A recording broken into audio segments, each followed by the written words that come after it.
알면 편한 심리학, 알편심, 오늘의 이야기 시작합니다. 안녕하세요. 심리상담연구소 마음을 거닐다 소장 마거입니다. 안녕하세요. 이것저것 다 아는 심리학 박사 대박사입니다. 네, 저희가 한 주 쉬고 돌아왔죠. 네. 여러분들 잘 기다리셨나요? 멀리 안 가셨겠죠? 네. 저희가 한 주 동안 쉬었는데요. 어떠셨어요, 대박사님은? 좀 허전했어요. 매주 그래도 업로드 되던 방송이었는데, 저도 쉬었지만 방송도 쉬니까 뭔가 좀 헛헛하기도 하고, 궁금하기도 하고, 다들 뭐 하시나? 네.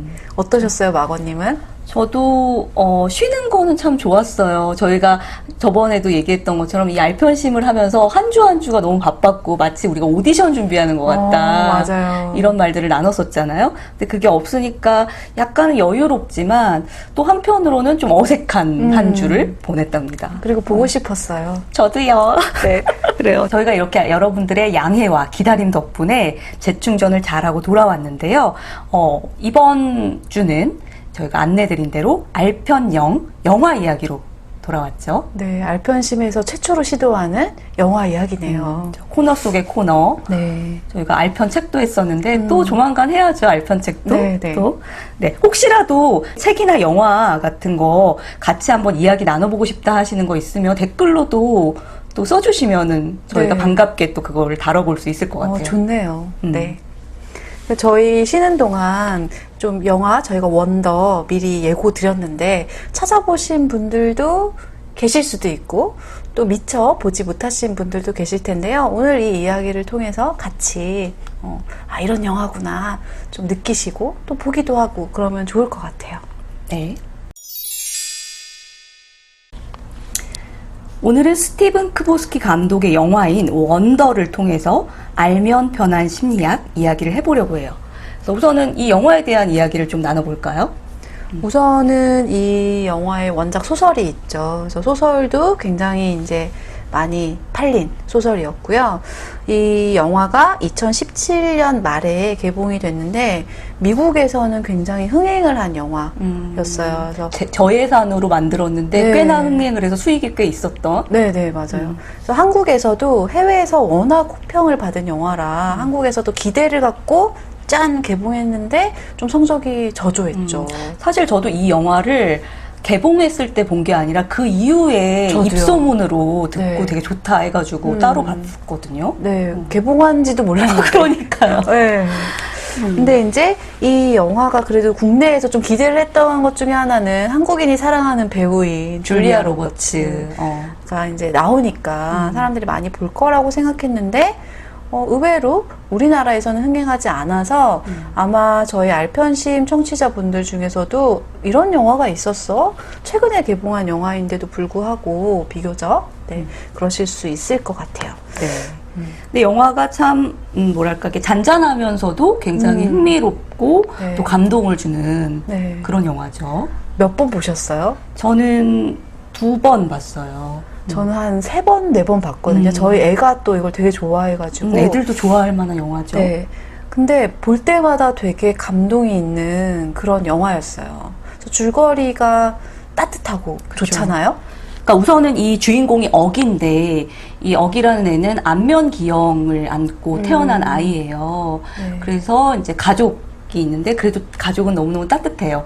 아빠, 엄마, 누나. 네, 모두 다 따뜻하고 사랑이 가득한 그런 가족에서 어기가 잘 자랐는데 이제 홈스쿨링을 했었죠. 그러다가 이제 5학년이 되니까 이제 부모들이 더 이상 이제 집에서 못 가르치고 또 아이가 또 사회적으로 또 활동도 하고 교류도 해야 되니까 학교에 보내기로 결정을 해요. 그래서 학교에 가서 이제 친구들을 만나면서 일어나는 일들.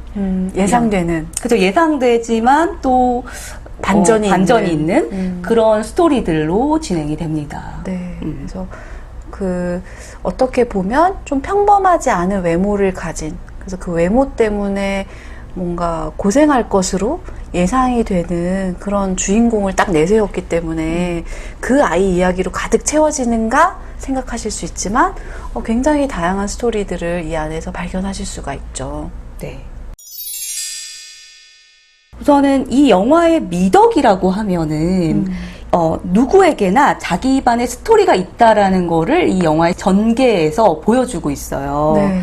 그러니까 이 영화가 이제 흔한 성장 영화들과 차별되는 점일 수도 있는데요. 이제 우리가 어기가 주인공이니까 특히 이제 이런 어려움을 갖고 태어난 아이니까 이 아이에게 포커스가 돼서 영화의 스토리가 전개될 것 같지만 사실 여기에 나오는 여러 인물들의 등장 인물들의 시점마다 어떤 마음으로 살아가고 있는지 이런 것들을 보여주고 있죠. 네. 되게 공평한 영화 같다는 그런 느낌? 아, 그래요. 네. 맞아요. 그래서 이 영화 초반이 어기의 관점으로 시작하잖아요. 어기가 이제 학교라는 거대한 도전을 시작하는 그 시점. 그래서 온 가족의 응원을 받으면서 처음으로 등교를 하는 그 장면을 되게 상세하게 그려준단 말이죠.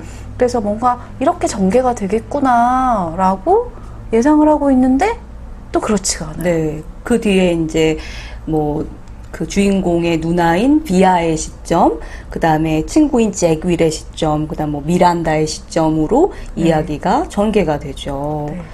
근데 이 감독이 그런 걸 좋아하는 것 같더라고요. 제가 원더라는 영화가 너무 좋아서 크보스키. 네. 스티븐 크보스키 감독은 또 어떤 영화를 만들었나 찾아봤더니 월플라워라는 영화가 있더라고요. 그래서 그것도 봤어요. 네. 근데 거기서도 역시 딱 한 사람을 중심으로 이야기가 전개되지 않고 영화에 등장하는 각 인물들이 가진 사연 그리고 그 사람이 왜 이런 말과 행동을 하게 됐는지를 굉장히 따뜻하면서도 관심 있는 눈으로 지켜보고 있다 이런 느낌이 들더라고요. 그래서 이 원더에서는 안면 기형 장애를 가진 아이의 이야기가 나오지만 월플라워에서는 뭐 동성애라던가 아니면은 성 관련 성폭행 경험이 있는 아이의 이야기라던가 이렇게 좀 사회적으로 소수자 소외된 사람일 수도 있는 어떤 대상들을 어떤 관점으로 보고 있는지가 되게 따뜻하게 드러나고 있었어요. 그래서 혹시 관심 있으신 분들은 이 영화도 보시면 좋을 것 같아요. 저도 그 영화 한번 봐봐야겠네요. 네. 우선은 이제 여기 주인공인 모두가 다 주인공이긴 하지만 그 첫 번째 주인공인 어기의 관점에서 시작해 볼까요? 우선은 흥미로운 게 이 어기의 안면 기형이 이 엄마 아빠가 가진 동일한 유전자가 만나서 생겼다라는 거잖아요. 네. 그래서 그런 되게 그 누나인 비아가 얘기했던 게 로또 맞을 확률보다도 더 맞아요. 낮은 희박한데. 확률로 그렇게 됐다라고 했는데 이런 선천적인 안면기형으로 태어난 아이예요, 어기는. 근데 이 아이가 현재의 모습도 좀 남들하고는 좀 다른 얼굴 모양을 가지고 있지만 사실 그것도 27번의 성형수술을 견뎌낸 결과인 거죠. 네. 그래요. 그래서 이 어기가 바라보는 세상, 또 마주하는 세상이 쭉 그려지는데요. 이제 어기 같은 경우는 사실 우리가 예상하듯이 이제 외모에 대한 열등감이 있을 수 있잖아요. 그리고 맞아요. 또 시선들, 주변의 그런 차가운 시선, 또 네. 호기심 어린 시선, 그런 것들을 이제 오롯이 견뎌야 하는 그런 삶을 살고 있는데, 그래서 이 어기가 하는 말 중에 되게 마음이 아팠던 게 이제 사람들이 자기를 이상한 눈으로 볼 뿐만 아니라 닿기만 해도 막 싫어한다거나 아이들 사이에서는 누가 어기를 만져서 병에 걸렸다는 등 그런 이제 편견? 그렇죠. 네. 이런 걸 우리가, 매일매일 견디는 아이인 거죠. 그렇죠. 근데 그럼에도 불구하고 그거를 잘 극복하고 있는 거는 이 아이가 가진 또 기질이 네. 있죠. 위트, 네. 유머 감각이 그러니까요. 저는 생각나는 장면이 그 친구가 너는 되게 조심스럽게 물어봐요. 너는 이렇게 성형수술 같은 거 할 생각 없었어? 왜냐면 네. 이제 안타까우니까. 그랬더니 어기가 이렇게 그 머리를 이렇게 쓰다듬으면서 네. 이거 성형수술 한 거야. 이 정도 생기려면 성형수술을 해야지. 이런 식으로 맞아요. 맞받아치는데, 잭이 막 웃으면서, 그 친구인 잭이 막 네. 웃으면서, 그런 위트? 맞아요. 그러니까 자기의 모습을 온전히 인정한 사람만 할 수 있는 그런 유머러스함이 있죠. 그리고, 네, 그리고 똑똑하고, 네. 과학에 특히 재능을 보이죠. 전국은 아니고 전교 1등.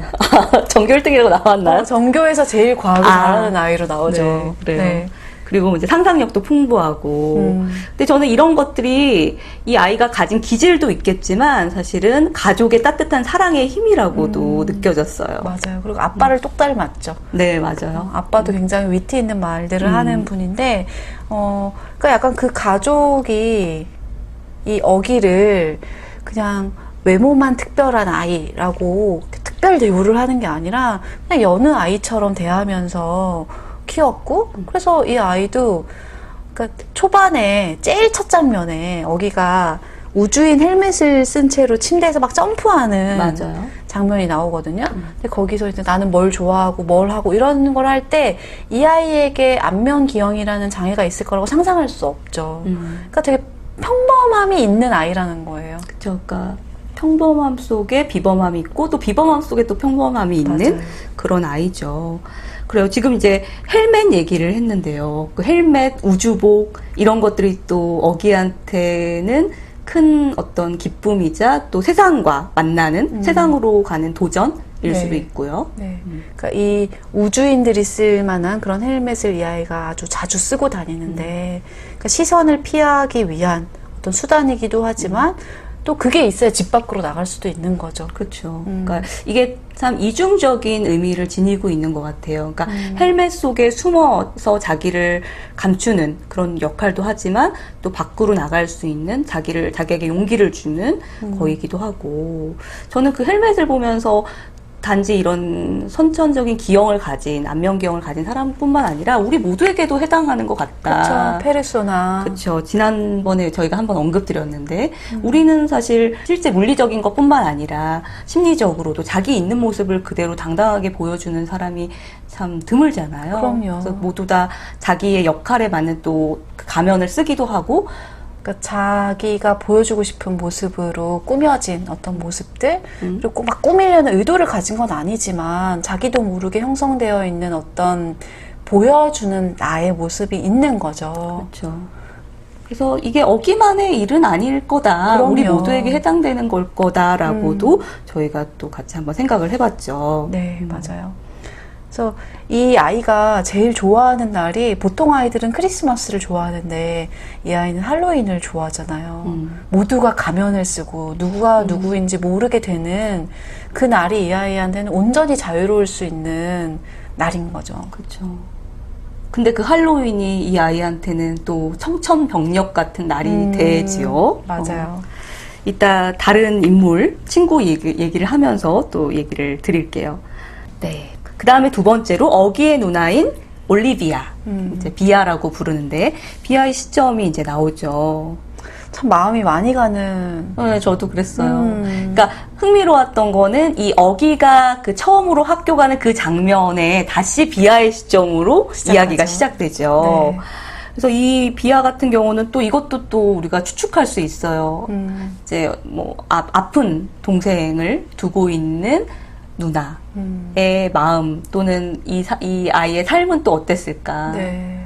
그리고 기본적으로 또 비아도 뭐랄까 착하다고 표현해야 되나요? 그러니까 아이가 되게 공감 능력이 있다고 해야 되나? 그래서 엄마의 상황과 심정을 되게 잘 헤아리는 아이였고, 그리고 이제 4살 생일 때 소원을 빌었잖아요. 네. 남동생이 생기게 해달라고. 그래서 자기가 소원을 빌어서 태어난 아이라고 생각하는 내 동생이 그 선천적인 유전자 때문에 생기는 어떤 안면 기형을 가지고 태어난 것에 대해서 아주 깊은 죄책감이라고 해야 되나요? 저 병이 내 것이었을 수도 있는데 내 동생이 가지게 된 것에 대한 미안함.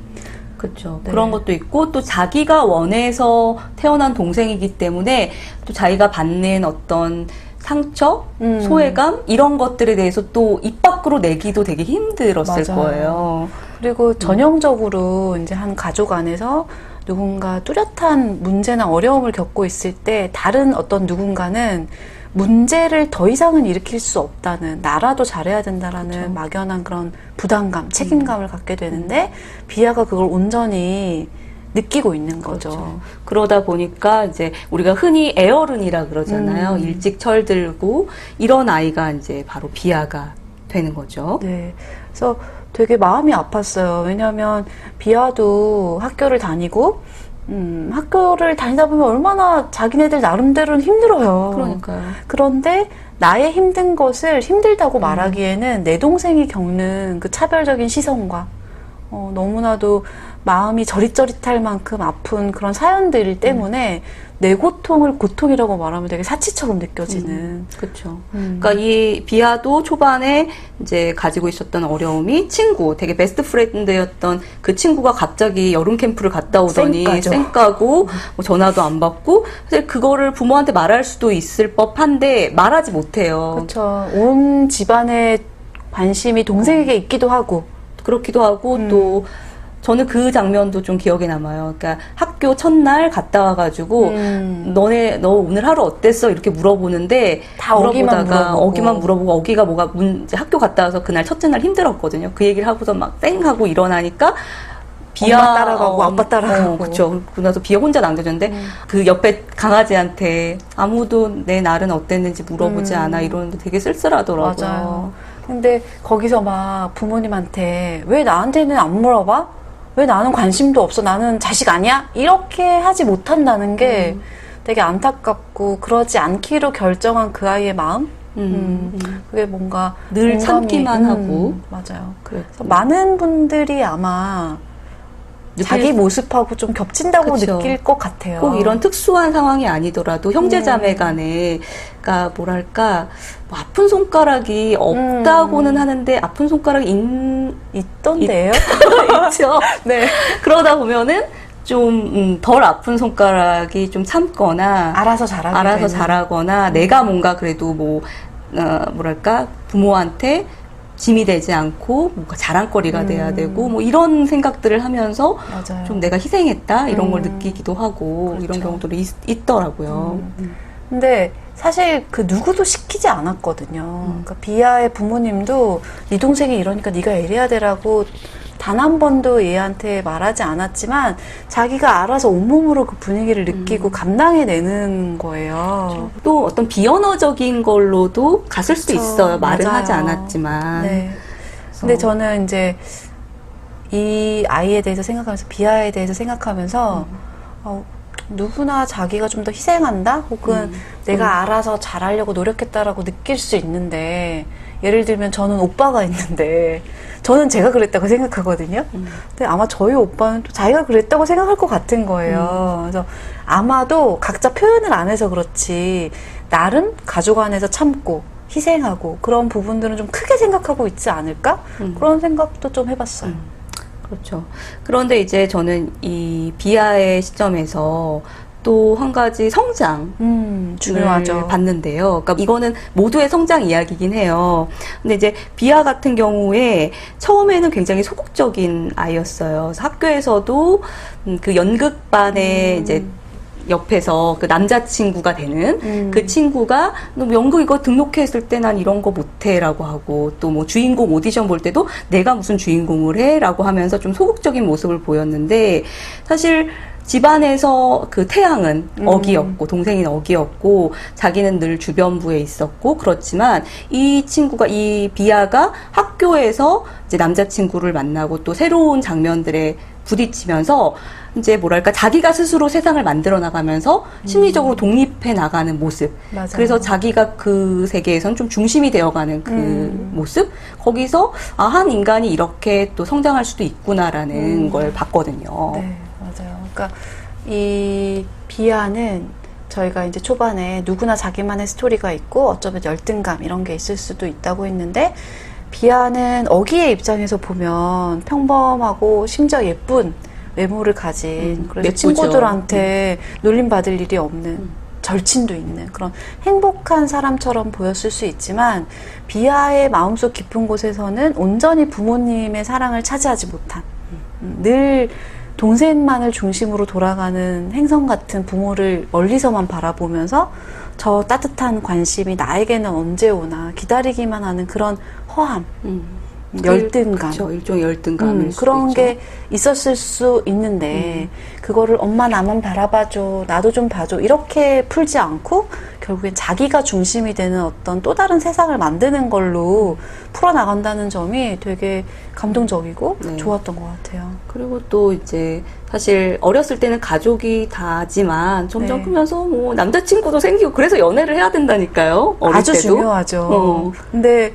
글쎄요, 고등학생인데 그래도 되나? 이 엄마 보시기에 너무 이입해가지고. 요즘 애들은 중학교 때, 초등학교 때부터 연애를 한대요. 뭐 저희 딸 7살인데 시작했어요. 지금 얘기를 하다가 이제 또 드는 생각이 비아가 사실은 그 가족 내에서는 주인공이 아니었잖아요. 근데 우리가 연애를 하면은 주인공이 되는 경험이잖아요. 맞아요.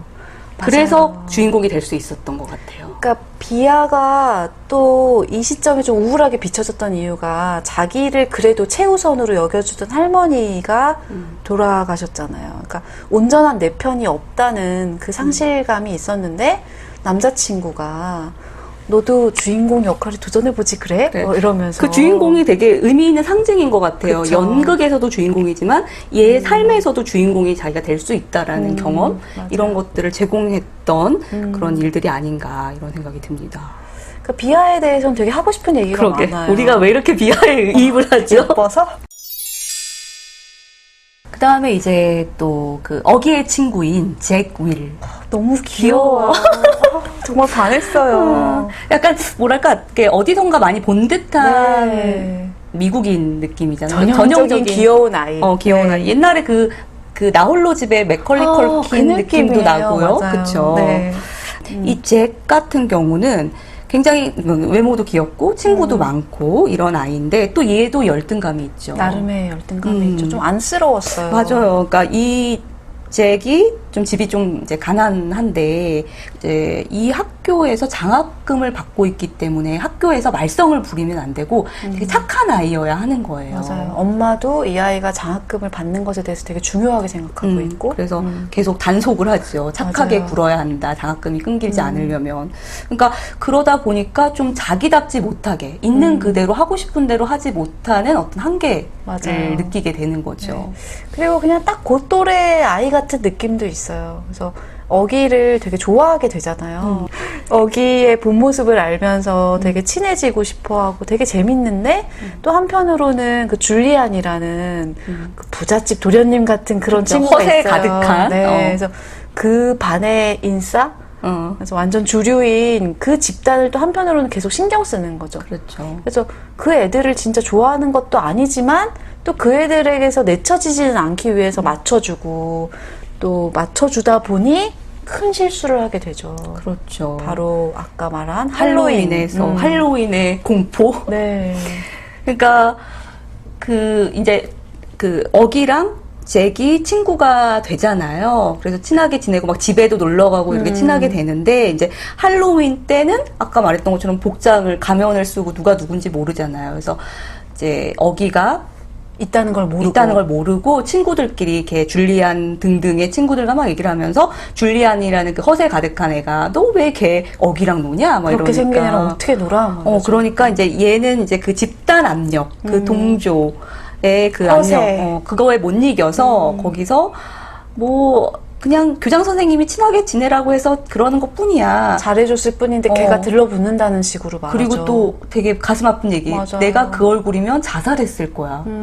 근데 그거를 옆에서 가면을 쓰고 어기가 그대로 들었어. 다 듣죠. 그리고서 이제 뛰쳐나가서 울면서 집으로 가게 되는 거죠, 어기가. 얼마나 상처받았을까요? 그러니까요. 근데 사실 잭의 진심은 아니었잖아요. 네.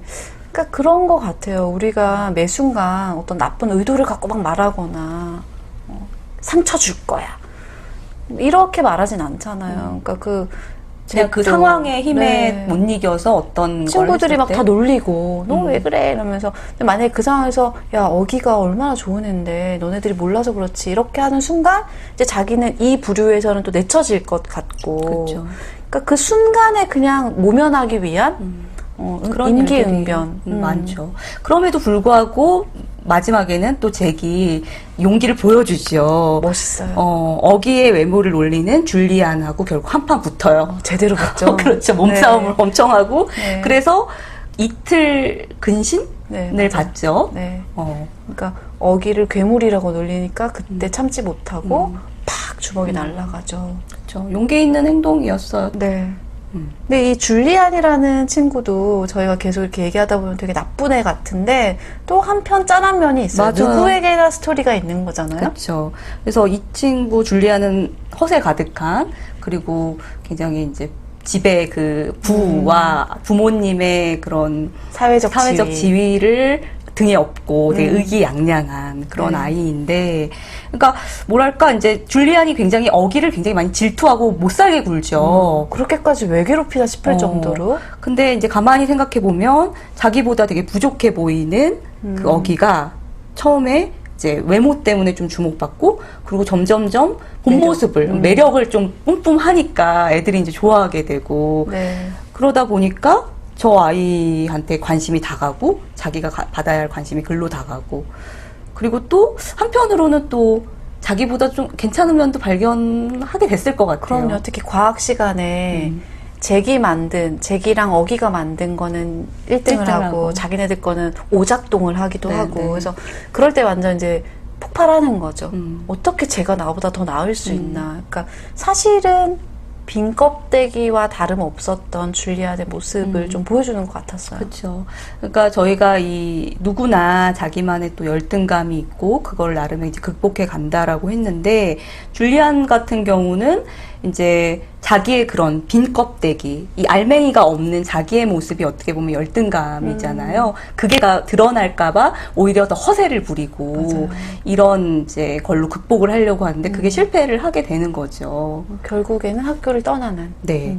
근데 이제 이 학교를 떠날 때 교장 선생님과 이제 면담을 하고 학교를 떠나는 와중에 이제 부모들의 정말 안타까운 왜 이 줄리안이 이렇게 됐나. 그러니까 저는 그걸 보면서 아이는 참 부모의 거울이다라는 그런 무서운 말이네요. 느낌을 받았어요. 그 전까지 줄리안이 제가 도대체 왜 저럴까 했는데 부모의 그런 대응을 맞아요. 보면서 달리 이렇게 된 게 아니구나. 그러니까 부모 역시 자기 자식만 관심 받아야 되고 우리 자식은 잘못한 게 없고 그런 태도를 가진 사람들이잖아요. 그러니까. 그러나 어쨌든 줄리안이 교장실을 나서면서는 선생님 죄송합니다라고 사과를 하고 떠나는 장면에서 그래도 이 아이는 그렇죠. 전 다행이다라는 생각이 맞아요. 들었어요. 아이가 이런 면이 있구나. 그런데 또 아쉬운 거는 또 부모의 손에 이끌려서 다른 학교로 이제 가게 될 텐데 얘가 과연 어떻게 그걸 극복해낼까 이런 아쉬움이 맞아요. 좀 남는. 그리고 이제 또 빼놓을 수 없는 인물 중에 한 명이 미란다라는 친구죠. 비아의 친구. 네, 어기 누나의 친구. 되게 예뻐요, 이 친구도. 맞아요. 화려하고.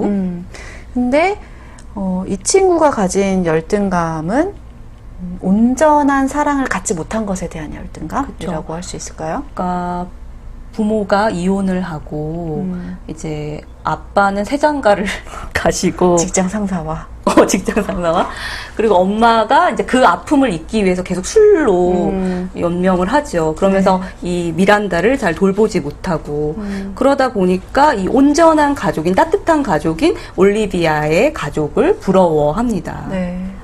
그래서 의도한 건 아닌데 또 역시 어느 날 이제 여름 캠프에서 이제 알바하다가 친구들한테 비아의 가족이 마치 자기의 가족인 것처럼 사진을 보여주죠. 네, 내 동생은 장애가 있어.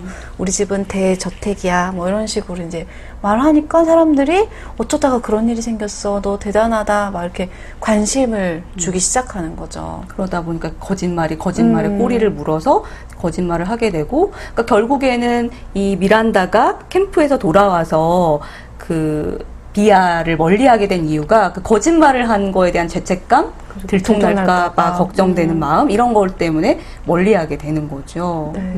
그러니까 참 영화에 나타나는 모든 인물들이 어떻게 저래? 이런 사람은 또 아무도 없는 맞아요. 거예요. 다들 이해가 되는 구석들이 있죠. 그러니까 우리네 삶이 또 그렇죠. 그러니까 악하기만 한 사람 없고 이상하기만 한 사람 없고 저마다의 사연과 상처와 또 그거를 어떻게든 극복해 보려고 고군분투하면서 살아가는데 그 모습이 누군가에게는 상처가 되기도 하고 또 누군가에게는 거짓말이 되기도 하는 그런 모습들이 영화 속에 잘 담겨 있는 것 같았어요. 네. 그래서 이런 스토리들을 보면서 누구에게나 이제 남모를 사연들이 있고 그런 것들을 이해하게 되면 우리가 조금 더 관대해지게 되는 것 같아요. 그러니까 저 맞아요. 사람도 저렇게 보이지만 어떤 사연이 있을 거야. 이렇게 우리가 생각할 수 있게 되는 네. 어떤 계기가 된다고나 할까? 네, 맞아요. 그래서 제가 아버님한테는 아까 말씀드렸는데 이번 주에 제가 또 큰일을 겪지 않았습니까? 저희 아이가 좀 갑자기 약간 아파가지고 응급실을 가게 됐는데 응급실에서 의사 선생님이 그렇게 냉정하고 무슨 훈련이라도 받은 것처럼 되게 차갑게 말을 하는 거예요. 그리고 마치 모든 책임은 엄마에게 있다라는 식으로. 그래서 처음에는 너무 황당하고 화가 나고 그랬는데 제가 원더를 본 이후라서 그랬는지 아, 저 사람도 저렇게 말할 수밖에 없는 사정이 있겠지. 그래서 하루 종일 아픈 사람들을 상대하고 예민해져 있는 보호자들을 상대하고 그러다 보면 참 말이 부드럽게 나가기는 또 어렵겠지. 그리고 나에게는 너무 위급한 상황이지만 그 또 응급실에는 그쵸. 또 엄청 더 심한 사람들이 이렇게 많은데 저것도 되게 따뜻하게 말한 것일 수도 있겠지. 약간 그리고 또 그 응급실에 밤에 근무하고 있는 레지던트로 인턴도 보이는 있어요. 인턴. 네. 얼마나 힘들겠어요. 그리고 뭐 자기가 의사결정 내리기도 힘들고. 네, 그러니까 그런 것들을 좀 헤아리게 되더라고요. 그래, 당신에게도 당신의 사연이 있겠죠. 이런 마음. 그래서 모르겠어요. 이게 현실에서도 우리가 얼마나 관대해질 수 있을지, 어디까지 관대해질 수 있을지는 모르겠지만 여러분들도 살면서 이해 안 되는 사람? 혹은 왜 저럴까 싶은 순간들이 있을 때 저 사람도 사연이 있겠지. 나름 노력하는 것이겠지. 이렇게 생각해 보면 어떨까 하는 생각이 들었어요. 그거와 관련한 이제 심리학 이야기를 좀 드리자면 귀인 이론이라는 게 있어요. 원인을 돌린다는 거죠. 맞아요. 근데 우리가 어떤 자기의 잘못에 원인을 돌릴 때는 상황에 원인을 돌려요. 내가 뭐 못돼서, 그쵸. 나빠서, 악해서가 아니라 이 상황이 이래서 저래라고 이렇게 원인을 돌리면서 해석을 하거든요. 그거는 왜냐하면 내가 나를 보호하려는 성향이 있고 또 우리는 나의 상황은 너무나 잘 알잖아요. 맞아요. 그런데 반대로 타인에 대해서 어떤 타인의 잘못이나 실수에 대해서 해석을 할 때는 그 사람의 상황은 잘 안 보이고 헤아리기 모르고. 어렵잖아요.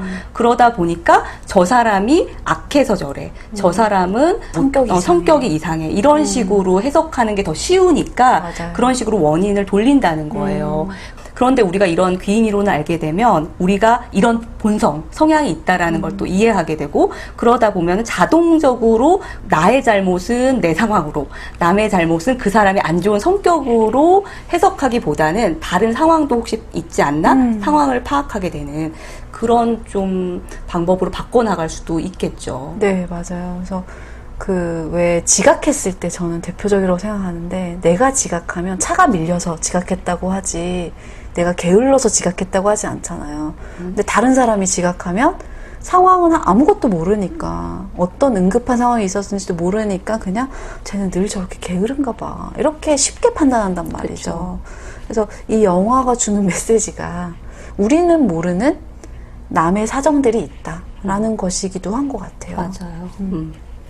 그래서 우리가 조금 더 다른 사람의 상황에 대해서 조금 더 이해해 보려고 노력하게 되면은 좀 더 관대해질 수 있지 않을까. 그리고 좀 더 좋은 관계를 맺을 수 있지 않을까. 이런 네. 생각을 해봅니다.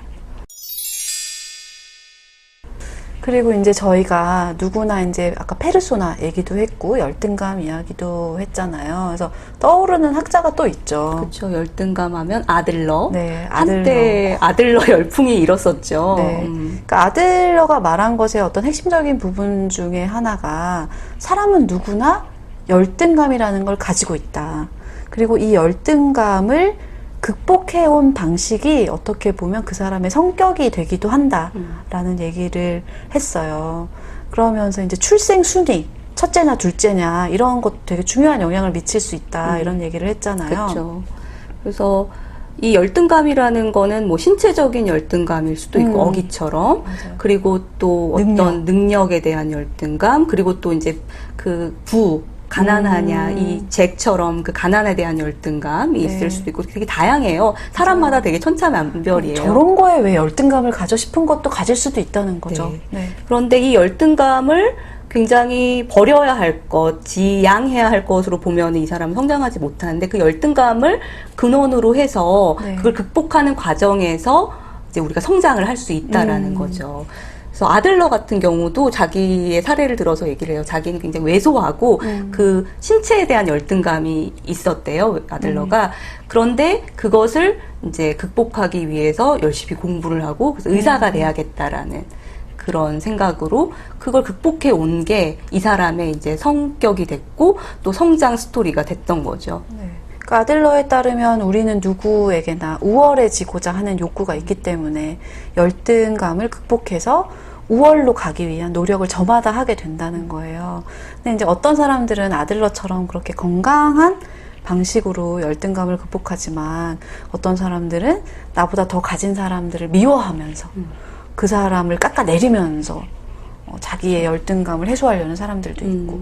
그러니까 줄리안 같은 경우도 그쵸. 되게 건강하지 못한 방식으로 열등감을 해소한 거죠. 그 네. 알맹이가 없다라는 그것이 들킬까봐 걱정돼서 오히려 허세를 부리고 잘난 척을 하고 그리고 좀 다른 사람을 괴롭히고. 맞아요. 그리고 미란다나 비아 같은 경우에는 뭐 막 맘먹고 한 것은 아니지만 거짓말. 자기의 열등감을 감추기 위한 거짓말도 하나의 어떤 행동 방식이 될 수는 있죠. 그래서 생각해 보게 되더라고요. 이 영화를 보면서 내 안에는 어떤 스토리가 있고 또 나는 어떤 열등감이 있었고 어떻게 극복해 왔고 그게 지금은 어떤 모습이 되어 있는가 이런 걸 좀 찬찬히 생각해 보는 시간이었던 것 같아요. 그래서 들으시는 분들도 없는 사람은 없거든요. 그럼요. 네. 그래서 여러분들의 열등감은 무엇인지, 어떻게 극복하면서 우월성을 추구하고 있는지 이런 것들 한번 곰곰이 생각해 보시면 좋을 것 같습니다. 이 영화에서 또 보여주는 게 관계, 인물들 간의 관계, 그리고 그 관계를 통한 변화와 성장을 보여주고 있죠. 그러니까 참 저는 이제 매 학기 과제로 이상심리 수업을 할 때 과제로 이제 정신적인 어려움을 겪는 사람들이 어떻게 변할 수 있는지를 영화나 드라마를 통해서 좀 사례를 찾아오는 그런 과제를 내는데요. 결론은 동일하더라고요. 어떤 걸 찾으셔도 결론은 사랑과 관계. 그 똑같은 메시지가 이 영화 속에서도 있는 것 같아요. 네, 그렇죠. 우선 첫 번째로 이제 부모님과 어기의 관계를 한번 살펴볼까요? 네. 이 두 엄마 아빠가 참 모범적인 엄마 아빠죠. 그러니까 그럴 수 있을까 하는 생각을 저는 좀 해봤어요. 내 아이가 낳았는데 선천적인 어떤 문제를 갖고 있었을 때 나는 정말 이렇게 용기 있게 내 아이를 대할 수 있었을까? 그런 생각이 들 정도로 되게 담담하면서도 용기 있게 아이를 키워내시고 특히 돋보였던 거는 엄마와 아빠의 이 균형감. 그렇죠. 엄마가 약간 노심초사하는 면이 드러날 때 아빠가 쓱 이렇게 안아주면서 대범하게 위트 있게 이 상황을 네. 좀 만들어 나가고 이런 것도 참 보기 좋았고요. 또 두 부부가 부부 관계가 자체도 좋아요. 관계도 좋아요. 그 핵심은 부부가 행복해야 가정이 화목할 거예요. 그렇죠. 부부가 행복해야 아이도 행복하다라는 네. 그 전형을 보여주고 있죠. 네. 그래서 저는 이제 줄리아 로버츠가 분한 이제 엄마의 모습에서 그 이제 순간순간 아이가 학교 갈 때 이렇게 뒤에서 바라보고 또 저는 그 장면 친구 데려올 친구 때. 데려온다고 할 때 그 표정 되게 놀라면서도 맞아요. 막 너무 감동스럽고 행복하고 막 그 믿기 어려워하고 흥분된 그 표정. 그래서 엄마의 마음이 참 그럴 수 있겠다. 네. 이 아이가 정말 잘할 수 있을까? 이런 노심초사함도 있었는데 막상 이 아이가 잘 해내는 그걸 보면서 되게 대견할 것 같다라는 네. 그런 마음이 들었어요. 네. 그리고 또 딸에 대해서도 비아에 대해서도 비아는 엄마의 온전한 사랑을 받지 못한 것에 대한 열등감이 있었을 수는 있지만 그래도 또 최선을 다하는 또 모습을 보이잖아요. 그러니까요. 이제 그 엄마와 그 딸인 비아의 관계에도 많은 것들을 또 드러내주고 있죠. 그러니까 특히 저는 이제 그 비아가 엄마가 이렇게 그림을 그리는 모습을 보면서 하는 대사가 참 또 마음에 와닿더라고요. 엄마는 그 항상 그림을 그리는데 그 그림의 중심에는 어기가 있다. 그런데 엄마를 또 좋아해요, 되게. 맞아요. 엄마가 굉장히 용기 있고 되게 헌신적인 엄마라는 거를 인정하면서 또 엄마의 눈은 참 그윽하다. 근데 저 그윽한 눈으로 나를 한 번쯤 바라봐 줬으면 이라고 얘기를 하는데 마음이 짠하더라고요. 맞아요. 엄마 사랑이 뭔지 그거 그렇게 받고 싶어가지고 우리 다 그렇게 애쓰고 노력하면서 살았다는 그러니까요. 생각도 들고요. 그런데 결국에 마지막에 엄마가 온전히 바라봐주는 장면이 있잖아요. 그 연극. 아, 비아가 맞아요. 연극 무대에 올라갔을 때 엄마가 되게 그 안경을 또 안 갖고 왔어요. 그래서 남편의 안경을 빼서 이렇게 쓰고 보면 이렇게 빠져들 것만 같은 눈빛으로 딸을 이렇게 바라봐 주는데 맞아요. 그때 엄마의 마음이 어땠을까? 우리 딸 되게 많이 컸구나. 그동안 내가 많이 못 봤는데 저렇게 잘해내는구나. 역시 또 대견하다. 이런 생각을 했을 것 같아요. 맞아요. 그리고 이제 또 빼놓을 수 없는 관계. 형제 자매 남매 관계도 굉장히 중요한 이 역동이잖아요. 맞아요. 근데 이 비아와 어기의 관계도 여기서 잘 드러나는데요. 그러니까 비아한테는 어기가 부러워요. 왜냐하면 부모의 사랑, 관심을 독차지하니까. 그리고 어기는 비아가 부럽죠. 그냥 평범한 얼굴로 태어나서 그냥 평범하게 사는 그 삶이 부러운 거예요. 네. 근데 저는 그 장면이 굉장히 좀 와닿았었는데 할로윈 때 이제 속상해가지고 어기가 안 간다고 사탕 받으러 안 간다고 막 이렇게 하니까 되게 좋은 누나긴 해요. 그래서 공주 분장을 하고 와가지고 우리 가자 이렇게. 자기도 속상한데. 네, 자기도 이제 엄마랑의 시간이 망쳐져서 너무 마음이 아프지만 그래도 동생을 헤아리려고 이렇게 하는데 이제 어기가 너무 막 힘들었다고 막 이러면서 막 이러니까 너만 힘든 거 아니야 라고 비아가 용기 내서 말했는데 어기가 그럼 누나도 사람들이 그렇게 다 이상하게 보냐고 닿기만 해도 싫어하냐고 병 옮는다는 얘기 들어봤냐고 막 이렇게 쏟아내요. 그러면은 사실 비아도 못지않게 힘든 나날들을 보내고 있음에도 불구하고 어기에 비하면은 자기의 힘듦은 힘든 게 아닌 거죠. 자기가 생각해도. 그래서 차마 힘들다고 말을 못하는 그런 장면들이 나오거든요. 그렇죠. 저는 사실 이제 비아가 한 말도 되게 또 그 말도 공감이 됐어요. 진짜 중요한 말을 했죠. 이 학교는 역 같아. 원래 그렇게 역 같은 세상이야. 이러면서. 감정 너무 싫은 거 아니에요? 그리고 아이들하고도 되게 친구들은 변해. 그러니까 사실 그 당시에 비아가 경험하는 게 미란다, 갑자기 베프인 미란다가 막 말도 안 하고 쌩까고 있는 상황이잖아요. 그러니까 되게 속상한데 그걸 말하고 있지 못하다가 원래 그런 곳이야.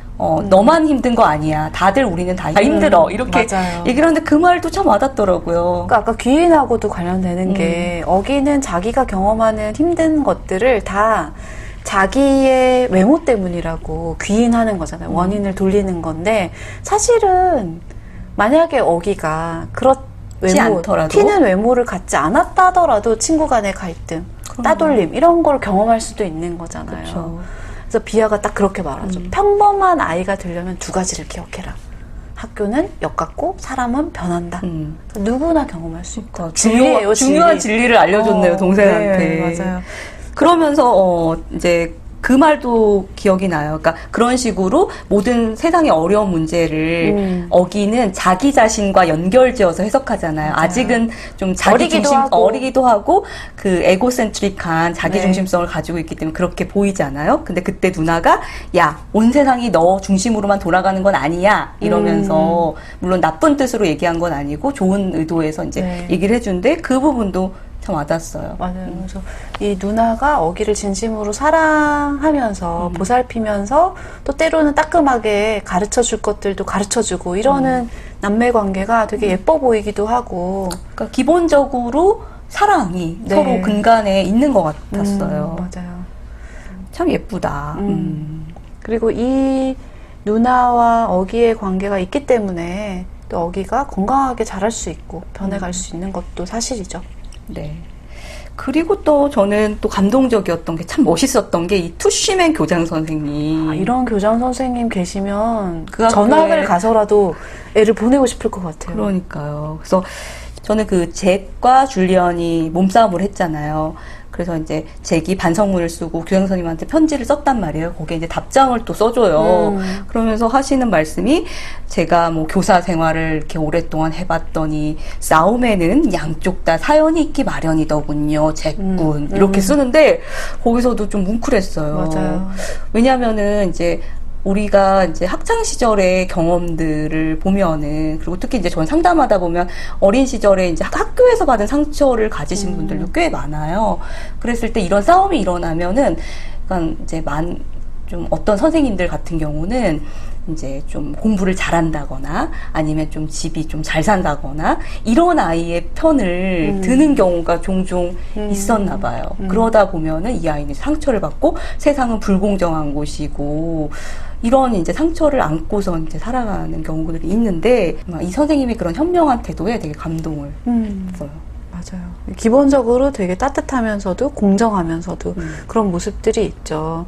그리고 또 투시맨 교장 선생님 말고 담임 선생님도 좋지 않아요? 담임 선생님이 명언 가르쳐주잖아요. 명언 되게 많이 가르쳐주고 또 이 선생님도 되게 속명의식이 있는 선생님이다. 월가에서 오래 월가에서 일하다가 나는 학생들을 되고 가르치고 싶어서. 싶어서 왔다 이런 네. 식으로 얘기를 하고 또 아이들하고 수업하는 과정에서 아이들 하나하나한테 관심을 가지고 이렇게 질문을 하는 모습들 이런 것들이 참 맞아요. 교육자답다.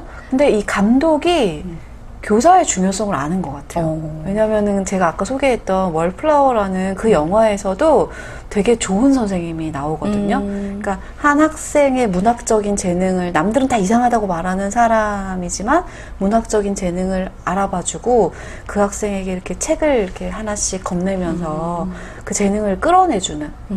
근데 그분도 뭔가 희곡도 쓰고 되게 유명한 작가인데 학교에 와서 학생들 가르치는 사람으로 나와요. 근데 미국에는 그런 선생님들이 꽤 계시나 봐요. 다른 일 하다가 학교로 오는 소명을 가지고 진짜 오는 네, 그런 경우가 있다고 하더라고요. 그러니까 확실히 교사가 학생들의 인생에 얼마나 중요한 영향을 끼칠 수 있는지를 안다는 느낌이 확. 근데 실제로 그렇잖아요. 되게 좋은 선생님, 나를 알아봐주는 선생님으로 인해서 되게 반항적이고 좀 약간 뭐랄까 불량 학생이라고 불리는 그런 아이가 굉장히 자기의 재능을 또 발견하고 또 좋은 학생으로 변해가고 이런 것들 실제 사례도 제가 들은 적도 있어요. 예전에 제가 옛날에 회사 다닐 때 그 부장님이 자기는 원래 되게 공부도 못하고 되게 말썽 부리고 이랬는데 고등학교 때 한 선생님, 유일하게 자기 자신이 이제 선생님이라고 생각하는 그 선생님이 자기를 되게 따뜻한 시선으로 바라봐주고 너는 할 수 있다. 너는 이보다 더 할 수 있는 사람이야 라고 북돋아줬대요. 그래서 그때부터 열심히 공부를 해서 스카이대에 저도 그런 사람 알아요. 저도 어떤 분이 반에서 맨날 꼴찌를 했대요. 초등학교 때. 그래서 친구들이 우리 반에서 제일 공부 못하는 애 쟤 막 이런 식으로 놀렸는데 그때 담임 선생님이 너네들 왜 쟤를 놀리냐. 쟤 절대 니네들이 놀릴 만한 애가 아니다. 쟤가 나중에 어떻게 되는지 우리 다 기대해야 된다. 약간 이런 식으로 공개적으로 그 아이의 가능성을 말해줬대요. 그래서 그분이 실제로도 엄청 그 이후로 힘을 딱 내가지고 잘 됐다는 그런 얘기를 들었어요. 그러니까 꼭 뭐 잘 되고 못 되고를 떠나서 나의 잠재력, 나의 가치, 나의 진정한 모습을 알아주는 딱 한 사람만 있어도 우리는 변할 수 있는 존재들인 것 같아요. 그러니까요. 그러니까 그러고 보면 우리는 어떤 사람의 잠재력이 어떤지 우리는 알 수 없잖아요.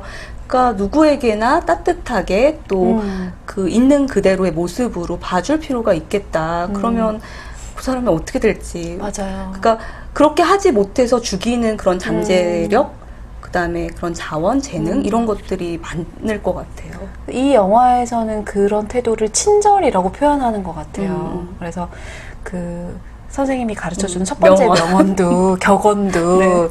옳음과 친절함 중에 선택해야 한다면 친절함을 선택해라 라는 네. 말을 아이들한테 가르쳐 주거든요. 그리고 줄리안 로버츠가 자기 아이가 학교 갈 때 진짜 진심으로 비는 마음으로 비는 말이 아이들이 우리 어기에게 친절하게 대하게 해주세요를 빌더라고요. 그러니까 친절이라는 것이 정말 필요하고 우리가 살아가는 데 있어서 그렇죠. 그런 사실 가식적인 친절이 아니라 진짜 진심에서 우러나오는 친절은 사람을 또 변화시킬 수 있죠. 나는 얼마나 친절했나를 또 생각하게 네. 되네요. 그러니까 또 친절하니까 또 떠오르는 게 이 친구들. 잭 윌 친구랑 그다음에 썸머. 썸머도 너무 예뻐요. 귀엽죠. 귀여워요. 그리고 되게 당찬 모습. 맞아요. 다부져요. 맞아요. 네. 그래서 그 둘도 사실 이 아까 선생님이 말해준 그 격언, 굉장히 친절함을 실천하고 있는 아이들이죠. 점심시간에 먼저 다가가지고. 그러니까요. 그리고 놀리는 아이들한테 그런 걸 이제 보란 듯이 보여주잖아요. 맞아요. 그렇게 잘못된 행동이라는 걸 몸소. 직접 혼내는 게 아니라 나는 다르게 행동한다. 그래서 이게 식판을 갖고 가서 딱 어기 앞에 가죠. 맞아요. 그러면서 이 잭과 썸머가 결국은 어기의 진짜 본 모습, 그러니까 그런 겉모습이 아니라 진짜 모습을 알게 되면서 더 가까워지고 되게 재밌게 놀잖아요. 그렇죠. 다른 애들이 막 질투할 네. 만큼 그런 모습들이 참 그러니까 역시 친절과 진심 어린 관계 이런 것들이 참 사람을 변화시키는구나. 맞아요. 또 여기서 보여주는 게 그 아이한테 친구가 얼마나 중요한지, 친구의 의미가 뭔지 이런 것들을 또 보여주고 있죠. 저는 그래서 그게 좀 떠올라요. 그 어기가 처음에 갔을 때 되게 낯선 이 환경에서 친구도 없이 이렇게 지내다가 그 잭이 먼저 손을 내밀어주고 친구가 돼요. 그래서 그때 이 어기의 표정과 그리고 그 기쁨을 형상화한 게 우주복 있잖아요. 입고 막 뛰어가는 네, 모습. 그 학교 복도를 우주복 입고 이렇게 유영하듯이 뛰어가는 그 모습이 얼마나 기쁠까. 얘가 최초로 친구가 생긴 거잖아요. 맞아요. 그렇죠. 그러니까 엄마 아빠가 전부였던 어기였는데 그리고 누나 이렇게 전부였던 어기에게 가족이 아닌 다른 누군가가 진심으로 내 편이 되어주는 경험을 하게 되는 거잖아요. 그리고 이 어기가 친구를 통해서 느끼는 그 즐거운 그 표정들, 그쵸. 그게 너무 예뻐요. 아빠랑 광선검 싸움을 하는 거랑 차원이 또 다르죠. 친구랑 하는 거랑 또 다르죠. 맞아요. 같이 게임하고. 그러니까요. 네. 그래서 참 우리한테 참 친구가 주는 의미가 남다른데 또 친구에 대해서도 또 우정에 대해서도 한번 또 생각해 보게 하는 그런 영화인 것 같아요. 그러니까 뭔가 나는 내 친구의 진심을 보고 있었나? 그러니까 진짜 내 친구의 모습을 나는 알고 있나 이런 생각도 하게 되고요. 그렇죠. 나의 모든 것을 다 알고 있는 친구는 또 누구인가? 그런 생각도 좀 하게 되고 그랬어요. 그리고 친구에 대해서 이제 저희가 이렇게 하는 얘기 중에 친구가 꼭 많다고 좋은 것만은 아니다. 내 마음을 알아주는 친구 한 명이면 된다라는 말을 종종 하잖아요. 네. 그래서 어기한테는 그런 친구가 잭이었던 거죠. 맞아요. 그러니까 아까 할로윈 때 그 할로윈의 충격. 그러니까 그 잭하고 어기하고 굉장히 친하게 지냈었는데 할로윈 때 잭이 허세 어린 이제 자기도 모르게 그렇게 한 말실수 때문에 그 어기가 상처를 받고 이제 잭하고 말도 안 하고 이런. 그러니까 그건 사실 어떤 아이들한테도 있을 수 있는 그럼요. 일이잖아요. 어기한테만 있는 일이 아니라. 근데 그런 경험들을 하는데 결국에는 또 잭이 진심 어린 사과를 하면서 또 둘이 다시 화해를 하죠. 진짜 친구가 되는 거죠. 그렇죠. 비 온 뒤에 땅이 굳듯. 그러니까요. 그러니까 저는 이것도 참 좋았던 게 그 어기가 가진 이제 어떤 장애 그거와 별도로 그냥 누구한테나 일어날 수 있는 그런 일들이잖아요. 맞아요. 네. 그런 것들을 그려냈다라는 것도 참 뭐랄까 우리가 일종의 편견에서 벗어나는 거하고도 연결이 될 수 있을 것 같아요. 그러니까 장애를 가진 아이든 그렇지 않은 아이든 뭐 비슷한 일을 겪을 수 있다 이런 식으로. 그래서 결론적으로는 변화의 핵심이 진심이 담겨 있는 관계에 있다라고 할 수 있을 것 같아요. 그래서 나만의 기준으로 평가하지 않고 있는 모습 그대로 봐주는 거. 우리는 사실 나를 누군가가 선입견으로 평가하거나 판단하는 거 되게 불쾌하잖아요. 그렇죠. 내 모습을 있는 그대로 받아들여 주기를 원하는데 과연 나는 그렇게 하고 있나 이런 생각도 들면서 그런 대사가 나오잖아요. 어기는 그의 외모를 바꿀 수가 없어요. 그러니까 우리는 우리의 시선을 바꿔야 해요. 이런 말이 나온단 그렇죠. 말이에요. 투시맨 교장 선생님이 네. 한 말이었죠. 그래서 그렇죠. 그래서 결국 이것도 되게 간단 명료한 말인데 너무너무 와닿았어요. 우리가 바꿀 수 없는 것에 되게 편견을 가지면서 결국 내 시선은 되게 쉽게 바꿀 수 있는 건데 그거는 네. 굉장히 막 요지부동한 것처럼 안 바꾸려고 했었던 게 아닌가. 그리고 또 저는 이제 관계라는 게 변화를 일으킨다 그랬잖아요. 그래서 그거와 관련된 또 대사, 기억에 남는 대사가 있는데요. 이 위대함은 강함에 있지 않고 힘을 바르게 쓰는 것에 있습니다. 정말 훌륭한 사람은 그 힘으로 사람들에게 용기를 주며 직접 본을 보입니다. 그러니까 이 영화에서도 어기가 되게 힘든 조건을 타고났고 또 20몇 번의 성형수술을 하면서 이겨내 왔잖아요. 그런데도 불구하고 되게 위트 있고 이렇게 밝은 모습으로 학교 생활을 한단 말이에요. 그걸 보면서 주변 사람들도 용기를 얻고 또 어기 또한 주변의 따뜻한 시선과 관심 그리고 배려로 또 용기를 얻고 서로 이렇게 용기를 주고받는 그런 모습에서 관계라는 것이 그런 힘을 가진 게 아닐까 이런 생각을 또 해봤어요. 그리고 또 이 영화를 통해서 저희가 또 배울 수 있는 거는 어떻게 하면 선입견으로부터 벗어나서 어떤 사람의 진짜 모습을 알고 또 사랑하게 될 수 있는지 이런 것들을 배울 수 있었죠. 네, 맞아요. 그래서 잭이 어기에 대해서 이제 표현하는 장면들이 나오는데요. 잭이 이제 시간이 지나면서 자신이 어기에 대해서 알게 된 4가지 진실이 있다. 이러면서 얘기를 해요. 첫 번째가 얼굴은 익숙해진다는 거. 그러니까 잭도 사실 처음에는 좀 낯설었겠죠. 그럼요. 그러니까 또 특이한 걸 봤을 때 아무렇지도 않은 척하는 것도 그것도 이상하지 않아요? 그렇죠. 그래서 처음에는 낯설고 어색했지만 보면 볼수록 익숙해진다는 거. 그렇죠. 맞아요. 그리고 두 번째는 정말 똑똑하다는 거. 그래서 아까 말한 것처럼 과학은 우리 학교에서 제일 잘한다. 그래서 모든 과목에서 되게 잘한다. 이런 얘기들을 하고요. 세 번째는 진짜 재밌다는 거. 중간중간 그 어기에 위트 있는 모습들이 나오죠. 그리고 사실 심리학에서도 유머의 중요성을 되게 많이 얘기를 하긴 하잖아요. 그래서 팽팽한 긴장감이 있을 때도 우리가 유머로서 그 분위기를 반전시키기도 하고. 네. 그리고 마지막으로 진짜 중요한 얘기를 하는데 걔를 알게 되면 진짜 친구가 되고 싶다. 그래서 처음에는 선생님이 부탁하고 장학금도 있고 그렇죠. 그래서 뭐 어쩔 수 없이 좀 친하게 지내는 척 했는데 진짜 알면 알수록 진정한 친구가 되고 싶다. 그런 마음이 샘솟는다. 이런 얘기를 하죠. 그러게요. 그러니까 알게 되면 정말 사랑하게 되는 것 같아요. 그 사랑의 기술 저희가 얘기할 때도 알아야 관심을 갖고 관찰하고 지켜보고 알아야 된다라는 얘기를 했었잖아요. 맞아요. 그래서 그것과 또 연결해서 시선과 또 그 사람을 알게 되는 거에 대해서도 또 얘기가 나오는데요. 거기서 이제 대사가 그 사람이 어떤 사람인지 알고 싶다면 그저 바라보면 된다. 편견을 버리고 그냥 있는 그대로 바라보면 된다는 거죠. 그리고 서로 생각을 안다면 깨닫게 될 것이다. 평범한 사람은 없다는 것을.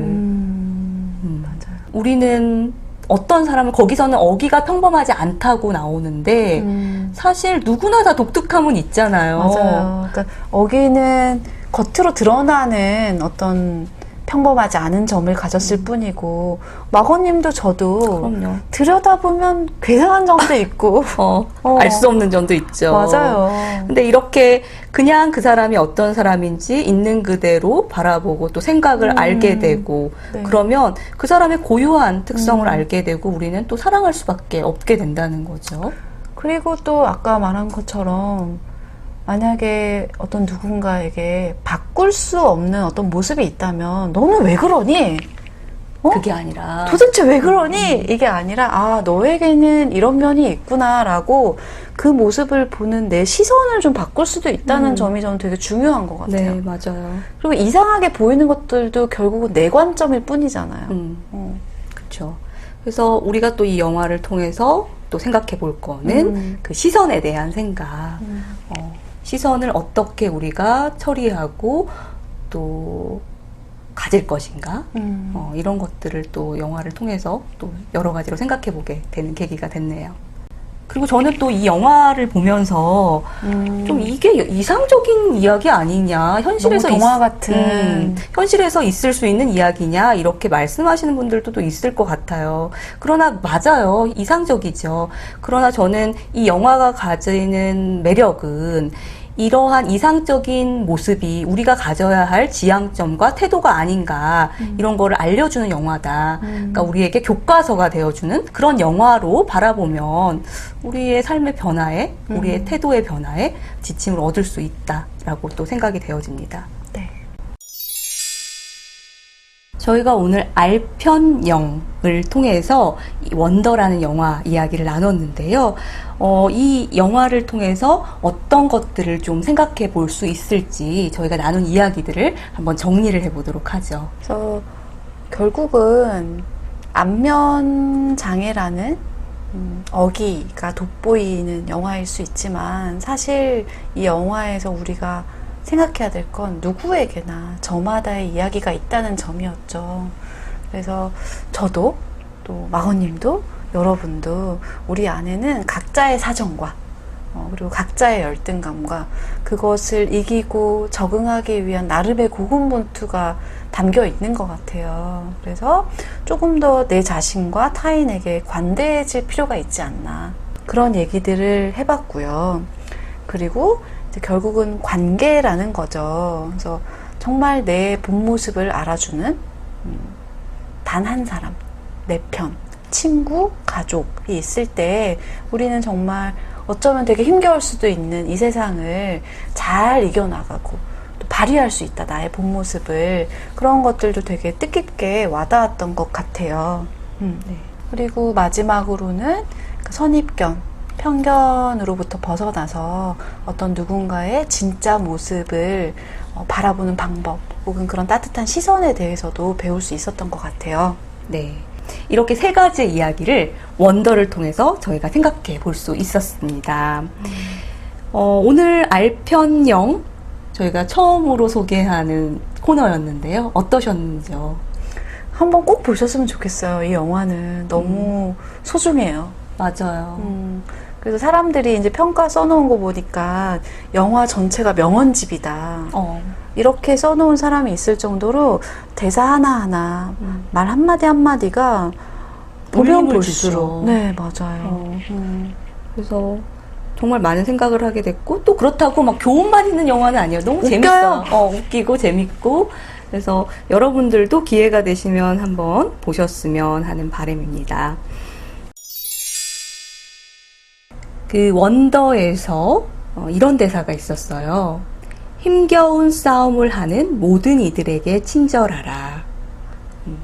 여러분들 힘겨운 싸움 하고 계시잖아요. 그러니까 세상 살기 만만치 않고 우리는 하루하루 이렇게 고군분투를 하면서 살고 있는데요. 이렇게 힘겨운 싸움을 하는 우리 서로에게 친절을 베푸는 한 주 되시길 바랍니다.